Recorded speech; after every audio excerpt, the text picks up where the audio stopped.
Hello guys, welcome to my YouTube channel knowledge Adda. आज के video में हम देखने वाले हैं डी ब्लॉक एलिमेंट्स का ग्रुप 5। तो आपके ग्रुप 5 में आता है वेनेडियम, नियोबियम और टेंटेलम। तो इसके बारे में आज हम फुल डिटेल में देखने वाले हैं। साथ में आज हम इसका जो है वो 5 प्रॉपर्टीज जो है वो देखने वाले हैं। सबसे पहले तो हम इस पे इंट्रोडक्शन लिखेंगे, देन उसके बाद हम देखेंगे इनके आयनिक त्रिज्या, आयनिक रेडी, ऑक्सीडेशन स्टेट और इसका मैग्नेटिक बिहेवियर, देन इसका स्पेक्ट्रल प्रॉपर्टीज और इसका लास्ट में स्टेरियोकेमिस्ट्री जो कि मोस्ट इंपॉर्टेंट है। तो चलिए गाइस, आज का टॉपिक हम स्टार्ट करते हैं। तो पीरियोडिक टेबल में मैं आप लोगों को ग्रुप 5 का पोजीशन जो है वो बताती हूँ। जैसा कि आप देख रहे हो, जितने हाईलाइट हुए हैं वो डी ब्लॉक के एलिमेंट हैं और यहाँ पे हम जो है वो ग्रुप 5 के बारे में स्टडी करने वाले हैं। ग्रुप 3 और ग्रुप 4 ऑलरेडी हमारा कंप्लीट हो चुका है। इसका नोट्स आप लोगों को BSc second year inorganic chemistry के प्लेलिस्ट में जो है वो मिल जाएगा। आज हम देखेंगे ग्रुप 5। ग्रुप 5 में आप लोगों का यहाँ पे हम 3 एलिमेंट के बारे में जो है वो स्टडी करेंगे, वेनेडियम, नियोबियम और टेंटेलम।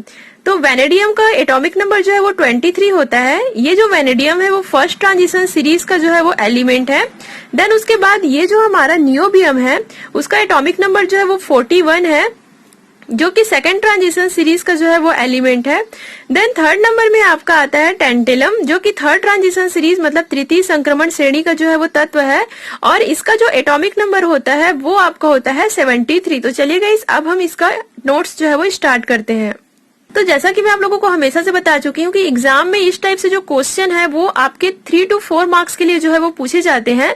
तो अगर इस टाइप से क्वेश्चन कभी भी आता है, जैसे कि आप लोगों को कोई भी एलिमेंट का नाम दे दिया जाएगा, जैसे कि मैंने यहाँ पे ग्रुप 5 के बारे में आप लोगों को बता रही हूँ, तो यहाँ पे वेनेडियम, नियोबियम और टेंटेलम, तो उसके प्रॉपर्टीज के बारे में लिखने से पहले आप लोगों को कम से कम 5 से 6 लाइन का इंट्रोडक्शन लिखना होगा। तो इसमें क्या है, आपको जो भी मार्क्स होते हैं आपके कटते नहीं है और आपको पूरे मार्क्स जो है वो मिल जाते हैं। तो जरूरी ये है कि आपको 4 से 5 पॉइंट का यहाँ पे हम इंट्रोडक्शन जो है वो स्टार्ट करते हैं। तो जैसा कि मैं आप लोगों को पीरियोडिक टेबल में इसका पोजीशन बता चुकी हूँ कि वेनेडियम कहाँ है, नियोबियम कहाँ है और टेंटेलम कहाँ है। वेनेडियम को हम जो है वो V से प्रदर्शित करते हैं, नियोबियम को हम जो है वो NB से प्रदर्शित करते हैं और टेंटेलम को जो है वो हम TA से जो है वो प्रदर्शित करते हैं। तो जैसा कि आपको पता है कि ये जो वेनेडियम है वो आपका प्रथम संक्रमण श्रेणी का जो है वो तत्व है, मतलब फर्स्ट ट्रांजिशन सीरीज का जो है वो एलिमेंट है आपका वेनेडियम। ये जो आपका नियोबियम है वो द्वितीय संक्रमण श्रेणी मतलब सेकेंड ट्रांजिशन सीरीज का जो है वो एलिमेंट है और ये जो आपका टेंटेलम है TA वो आपके थर्ड ट्रांजिशन सीरीज के अंतर्गत जो है वो आता है। तो पहला पॉइंट तो बहुत ही आसान है, आप लोग इसे जो है वो इजिली जो है वो लिख सकते हो। और जैसा कि आपको पता है कि ये जो डी ब्लॉक के जितने भी अधिकतर एलिमेंट जो है वो मेटल होते हैं, धातु होते हैं, तो ये जो आपका वेनेडियम, नियोबियम और टेंटेलम है वो भी जो है वो मेटल है, धातु है। इसका कलर जो है व्हाइट कलर का होता है, मतलब जो चांदी के समान जो चमकता है, श्वेत कलर का, व्हाइट कलर का जो है मेटल है। वेनेडियम, नियोबियम एवं टेंटेलम तीनों श्वेत धातुएं हैं, व्हाइट मेटल है तथा इनके गलनांक उच्च होते हैं। अब जैसे कि मेटल है तो इनका जो जो इसका जो मेल्टिंग पॉइंट है वो ज्यादा ही होगा। तो यहाँ पे जैसा कि आप हमेशा हर डी ब्लॉक के एलिमेंट में लिखते हो कि इनका जो मेल्टिंग पॉइंट रहता है हमेशा ज्यादा रहता है। आगे देखते हैं, इस तत्व के सभी तत्व परिवर्ती संयोजकता प्रदर्शित करते हैं। जब मैं आप लोगों को इसका ऑक्सीडेशन स्टेट बताऊंगी तो वहां पे आप लोगों को पता चलेगा कि ये जो है वो परिवर्ती संयोजकता प्रदर्शित करते हैं। तो ये चीज हम ऑक्सीडेशन स्टेट में जो है वो देखेंगे। देन आप नेक्स्ट पॉइंट लिख सकते हो, ग्रुप 5 के सभी तत्व शुद्ध अवस्था में कोमल किंतु अशुद्ध अवस्था में थोड़े से कठोर हो जाते हैं। हालांकि ये मेटल है, थोड़ा सा हार्ड तो रहेंगे ही, बट अगर ये एकदम प्योर फॉर्म में अगर आप लोगों को मिलेगा तो थोड़ा सॉफ्ट रहेगा और अगर इसमें थोड़ा सा अशुद्धि मिला दिया जाए तो ये थोड़ा सा हार्ड हो जाते हैं। सामान्य ताप पर इन धातु में वायु, जल या अम्लों का कोई प्रभाव नहीं होता है। अगर हम इस मेटल पे विदाउट टेम्परेचर मतलब उतना टेम्परेचर नहीं रहेगा। अब जैसे कि आप चांदी को ही देख लीजिए, चांदी के ऊपर उतना ज्यादा अगर जिसमें अशुद्धि मिले रहेगी उसी के ऊपर जो है वायु का प्रभाव पड़ेगा। लेकिन अगर आप इमेजिन करो चांदी के समान कोई मेटल है, उस पे जो है वो वायु, जल या अम्ल का जो है वो कोई प्रभाव नहीं पड़ता, लेकिन अगर हम उसमें टेम्परेचर ऐड करते हैं तब उस पे जो है वो प्रभाव पड़ता है। आगे देखते हैं, ग्रुप 5 के तीनों एलिमेंट की प्रॉपर्टीज जो है वो इस प्रकार है।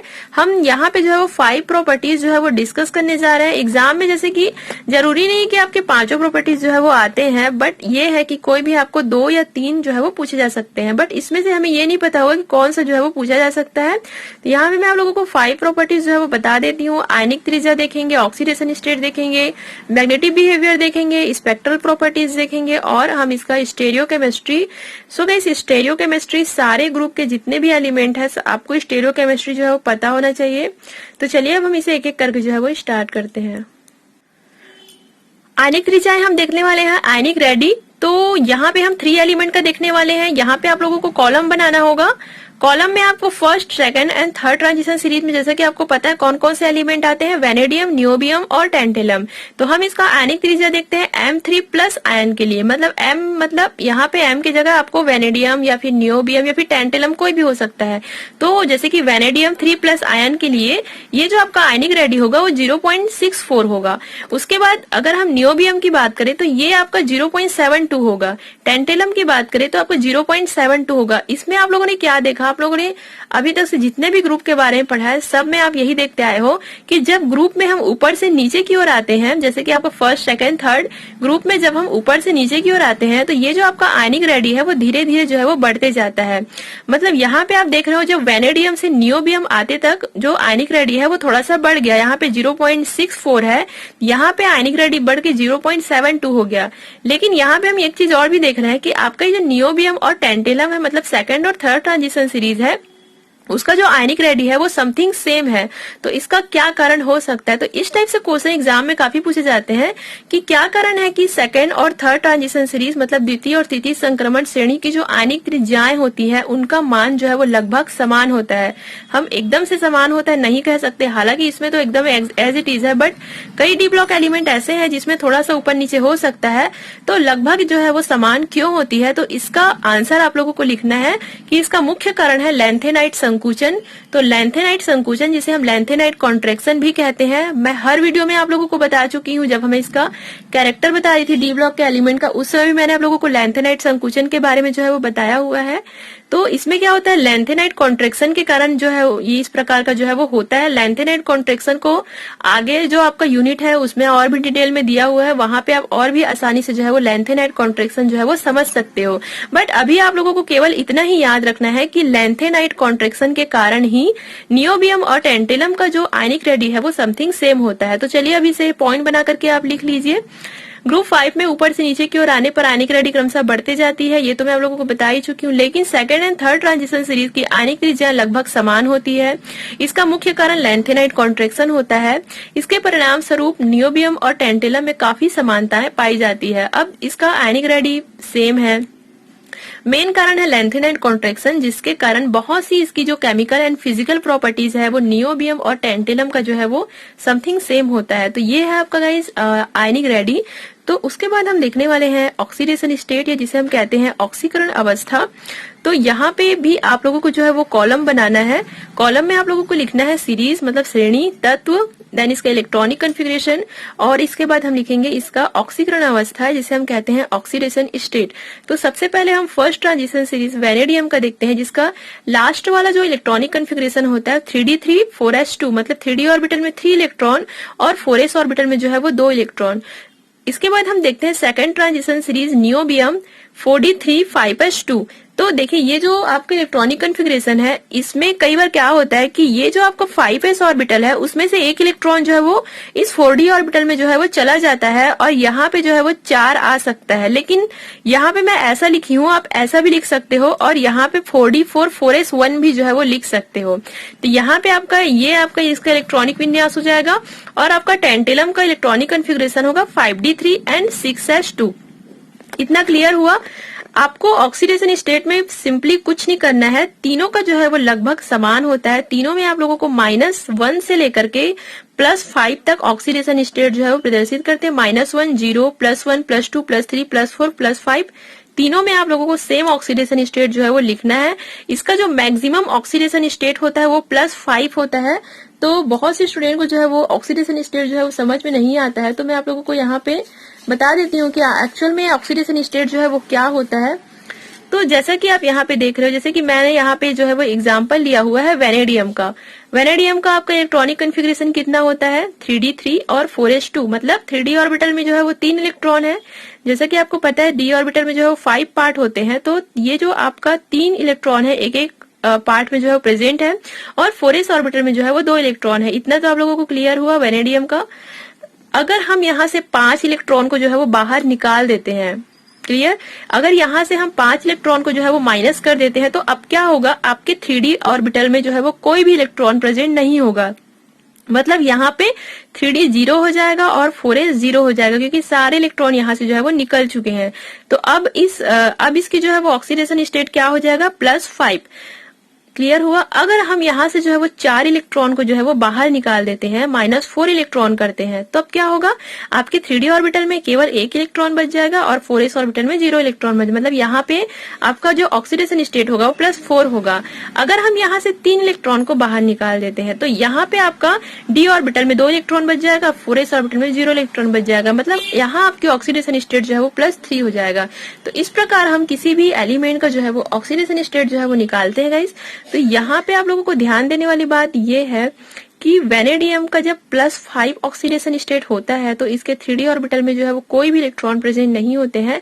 ये चीज आप लोगों को हमेशा याद रखना है कि +5 ऑक्सीडेशन स्टेट में 3d ऑर्बिटल में 0 इलेक्ट्रॉन प्रेजेंट होते हैं, क्योंकि इसी के बेस पे हम इसके बनने वाले जो भी यौगिक होंगे उनके कलर का पता लगाएंगे, उनके स्पेक्ट्रल प्रॉपर्टीज को हम देखेंगे और उसके चुंबकीय व्यवहार को भी हम जो है वो देखेंगे। तो इस चीज को हमेशा याद रखिएगा कि +5 ऑक्सीडेशन में वेनेडियम में जो है वो 3d 0, मतलब d ऑर्बिटल में जो है वो 0 इलेक्ट्रॉन जो है वो प्रेजेंट होते हैं। +4 में जो है वो 3d ऑर्बिटल में केवल 1 इलेक्ट्रॉन प्रेजेंट होते हैं और +3 ऑक्सीडेशन में 3d ऑर्बिटल में केवल 2 इलेक्ट्रॉन जो है वो प्रेजेंट होते हैं। तो ये तो मैंने वैसे वेनेडियम का आप लोगों को बताया हुआ है। बाकी सारे जो नियोबियम है, टेंटेलम है, उनका भी इसी प्रकार से हम जो है वो ऑक्सीडेशन स्टेट जो है वो पता करते हैं और सारी चीजों के लिए ये लगभग जो है वो यहाँ पे समान है। तो चलिए अब हम इसमें कुछ 3-4 पॉइंट जो है वो स्टार्ट करते हैं। इस ग्रुप की अधिकतम ऑक्सीडेशन स्टेट +5 होती है, जैसा कि मैं आप लोगों को बता ही चुकी हूँ। +5 इसका जो है वो सबसे मैक्सिमम ऑक्सीडेशन स्टेट जो है वो होता है। इस ग्रुप के तत्वों द्वारा -1 से +5 तक ऑक्सीडेशन अवस्था जो है वो प्रदर्शित किया जाता है। वेनेडियम की +4 अवस्था सबसे अधिक स्थायी होती है। आपका जो फर्स्ट ट्रांजिशन सीरीज का जो वेनेडियम है उसका जो +4 ऑक्सीडेशन स्टेट है उसमें जो भी आपके यौगिक, जो भी आपके कंपाउंड बनते हैं वो सबसे ज्यादा स्टेबल होते हैं। जैसे कि यहाँ पे VO2+, जिसे वेनेडिल आयन कहते हैं, तो ये सबसे ज्यादा स्थायी होता है। ये तो बात हुआ आपका वेनेडियम का। लेकिन अगर हम बात करें नियोबियम और टेंटेलम का, तो इसके लिए +5 अवस्था सबसे अधिक स्थायी होती है। जैसे कि वेनेडियम के लिए +4 अवस्था स्थायी हुआ, तो नियोबियम और टेंटेलम के लिए बस +5 अवस्था। तो ये स्थायी होने का मतलब क्या होता है कि इससे रिलेटेड जो भी आपके कंपाउंड बनेंगे, चाहे वो नियोबियम के हो, टेंटेलम के हो, तो वो सबसे ज्यादा स्टेबल रहेंगे, मतलब वो एकदम स्थायी रहेंगे वो वाले कंपाउंड। तो ये होता है गाइस। उसके बाद हम फिर से स्टार्ट करते हैं इसका मैग्नेटिक बिहेवियर, मतलब चुंबकीय व्यवहार। तो जैसा कि मैंने आप लोगों को ऑक्सीडेशन स्टेट में ही बताया था कि अगर हमें मैग्नेटिक बिहेवियर पता लगाना है तो हमें उसका ऑक्सीडेशन स्टेट जो है वो पता होना चाहिए। बिना ऑक्सीडेशन स्टेट पता किए हम जो है उसके मैग्नेटिक बिहेवियर को पता नहीं लगा सकते हैं। तो इसमें कहा जा रहा है ग्रुप 5 के तीनों तत्वों के चुंबकीय व्यवहार इनके ऑक्सीडेशन स्टेट पर जो है वो डिपेंड करता है। अगर हम +5 ऑक्सीडेशन वाले कंपाउंड की बात करें तो यहाँ पे जैसा कि मैंने आप लोगों को बताया था कि +5 में क्या होता है, 3d ऑर्बिटल में आपके 0 इलेक्ट्रॉन होंगे, क्योंकि सारे इलेक्ट्रॉन तो निकल गए हैं। +5 है मतलब कितना इलेक्ट्रॉन निकला, 5 इलेक्ट्रॉन यहाँ से निकल गया। तो यहाँ पे कितना इलेक्ट्रॉन बचा, 0। तो क्या होगा, +5 ऑक्सीडेशन स्टेट में 0 इलेक्ट्रॉन जो है प्रेजेंट रहेगा d ऑर्बिटल में, चाहे वो 3d हो, चाहे वो 4d हो, चाहे वो 5d हो। तो यहाँ पे d ऑर्बिटल में जो है वो 0 इलेक्ट्रॉन प्रेजेंट है। तो अगर यहाँ पे 0 इलेक्ट्रॉन प्रेजेंट है, मतलब dd ट्रांजिशन यहाँ पे जो है वो नहीं होगा, तो इसका जो बिहेवियर होगा वो प्रतिचुंबकीय होगा, डाईमैग्नेटिक होगा। +4 ऑक्सीडेशन स्टेट वाले कंपाउंड की अगर हम बात करें तो इसमें d ऑर्बिटल में जो है केवल 1 इलेक्ट्रॉन प्रेजेंट रहेगा, या युग्मित इलेक्ट्रॉनों की संख्या इसमें 1 होगी। तो इसके कारण इसका जो व्यवहार है वो पैरामैग्नेटिक होगा, मतलब अनुचुंबकीय होगा। +3 ऑक्सीडेशन स्टेट वाले कंपाउंड की अगर हम बात करें तो इसमें d ऑर्बिटल में जो है वो 2 इलेक्ट्रॉन प्रेजेंट होगा। तो 2 इलेक्ट्रॉन प्रेजेंट होने के कारण इनका बिहेवियर जो है वो अनुचुंबकीय होगा, जिसे हम पैरामैग्नेटिक कहते हैं। तो यही चीज मैंने आप लोगों को क्लियर करने के लिए यहाँ पे बताया था कि आपके +3 ऑक्सीडेशन में 3d ऑर्बिटल में जो है वो 2 इलेक्ट्रॉन प्रेजेंट है। तो ये चीज आप लोगों को याद करना जरूरी है।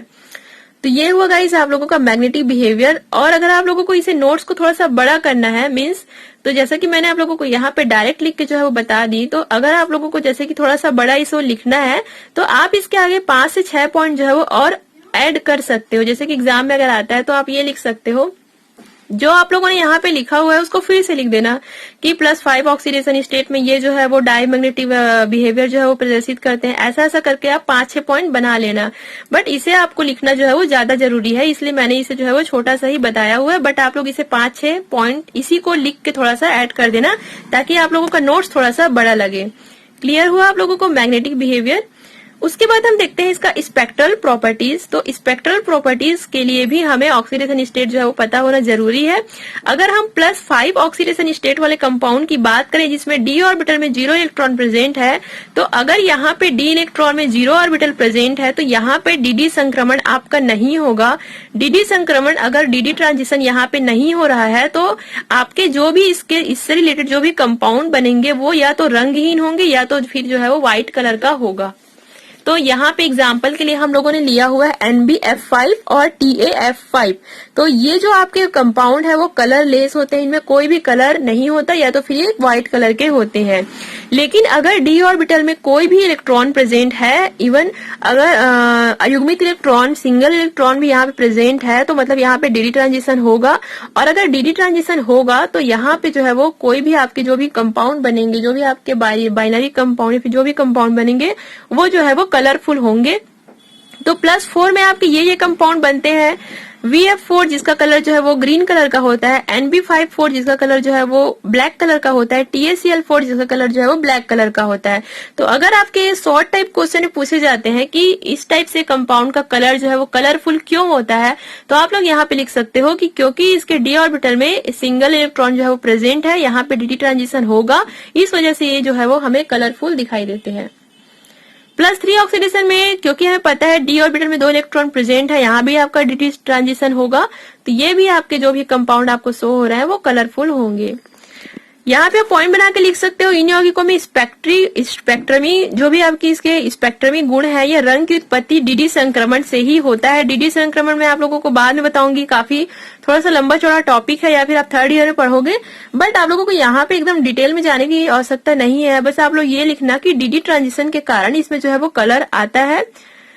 यौगिकों में रंग कभी कभी अशुद्धि के कारण भी होती है, बट कभी कभी ये होता है कि कुछ जो भी हमारे कंपाउंड होते हैं वो हमें कलरफुल दिखाई देते हैं जबकि उसके डी ऑर्बिटल में 0 इलेक्ट्रॉन जो है वो प्रेजेंट होते हैं। तो आखिर ऐसा क्यों होता है? तो इसमें कभी कभी क्या होता है, कुछ अशुद्धि जो है वो पाया जाता है उस कंपाउंड में, या फिर कोई डिफेक्ट पाया जा सकता है। डिफेक्ट के कारण या फिर कुछ अशुद्धि के कारण जो है ये कलरफुल हमें जो है वो शो होते हैं। तो ये हुआ आपका स्पेक्ट्रल प्रॉपर्टीज। अगर आप लोगों को इसे थोड़ा सा और भी इसमें 4-5 पॉइंट ऐड करना है तो ये जो आपका इसी चीज को थोड़ा सा पॉइंट बना करके जो है वो लिख दोगे तो आपका 5 से 6 पॉइंट इसमें आसानी से जो है वो बन जाएगा। क्लियर हुआ? अब हम लास्ट में इसका स्टेरियोकेमिस्ट्री जो है वो स्टार्ट करते हैं। त्रिविम रसायन जिसे हम कहते हैं स्टेरियोकेमिस्ट्री, तो वेरी इंपॉर्टेंट है। सारे ग्रुप के जितने भी एलिमेंट है, डी ब्लॉक के जितने भी एलिमेंट है, आपको स्टेरियोकेमिस्ट्री सारे जो है वो कॉम्प्लेक्स और जो भी इनके कंपाउंड है उसे आप लोगों को जो है वो याद होना ही चाहिए गाइस। तो यहाँ पे आप लोगों को इस टाइप से कॉलम बनाना है। सबसे पहले आपको एलिमेंट लिखना है, देन उसका हम ऑक्सीडेशन स्टेट लिखेंगे, देन हम उसका कोऑर्डिनेशन नंबर लिखेंगे, देन हम उसका स्टेरियोकेमिस्ट्री लिखेंगे, देन हम उसका कॉम्प्लेक्स और कंपाउंड जो भी यहाँ पे बन रहा है उसे लिखेंगे। तो बात करें अगर हम वेनेडियम की, तो +3 ऑक्सीडेशन स्टेट में जो है वो इस प्रकार का आपका कॉम्प्लेक्स बनेगा VCl4, जिसका जो कोऑर्डिनेशन नंबर होगा वो जो है वो 4 होगा। तो हमेशा से आपको मैं बताते आ रही हूँ क्यूब सहसंयोजक संख्या जो है वो कैसे ज्ञात करते हैं। तो जैसा कि आप देख रहे हो VCl4 मतलब Cl जो है वो 4, Cl जो है वो V से जो है वो कनेक्ट है। तो इस प्रकार से जिसका कोऑर्डिनेशन नंबर जो है वो 4 हो जाएगा और इसका जो त्रिविम रसायन स्टेरियोकेमिस्ट्री होगा वो चतुष्फलकी होगा। +4 ऑक्सीडेशन स्टेट में जो है वो VCl4 बनेगा, इसका जो त्रिविम रसायन होगा चतुष्फलकी होगा, कोऑर्डिनेशन नंबर जो है वो 4 होगा। कोऑर्डिनेशन नंबर मतलब उप सहसंयोजक संख्या होता है, आप इसे उप सहसंयोजक संख्या और इसे संकुल भी जो है वो लिख सकते हो। नियोबियम की अगर हम बात करें +4 ऑक्सीडेशन स्टेट में NbF7 का जो आकृति होगा वो पंचभुजी होगा और इसका कोऑर्डिनेशन नंबर जो है वो 7 होगा। सो यहाँ पे आप लोगों को केवल ऐसे ही याद करना है, इसे मैं और डिटेल में नहीं समझा सकती क्योंकि आपको इसमें कोई भी डायग्राम या फिर इसकी संरचना जो है वो नहीं बनाना है, बस आपको सिंपली इसे याद करना है। देन अगर हम बात करें टेंटेलम का +4 ऑक्सीडेशन स्टेट में, तो कोऑर्डिनेशन नंबर जो है 6 होगा। MCl6 2- के लिए अष्टफल की आकृति होगा। M का मतलब यहाँ पे आप TA जो है वो लिख सकते हो। TaCl6 जो है वो यहाँ पे आपको जो है वो लिखना होगा। तो ये तो हुआ आपका स्टीरियोकेमिस्ट्री, त्रिविम रसायन। तो आज का हुआ ही गाइस, हमारा टॉपिक जो है वो आज का क्लियर होता है, कंप्लीट होता है। इसके बाद मैं आप लोगों को ग्रुप 6 के बारे में जो है वो बताऊंगी, तो उसे भी आप जरूर देखें। And thank you so much guys for watching this video.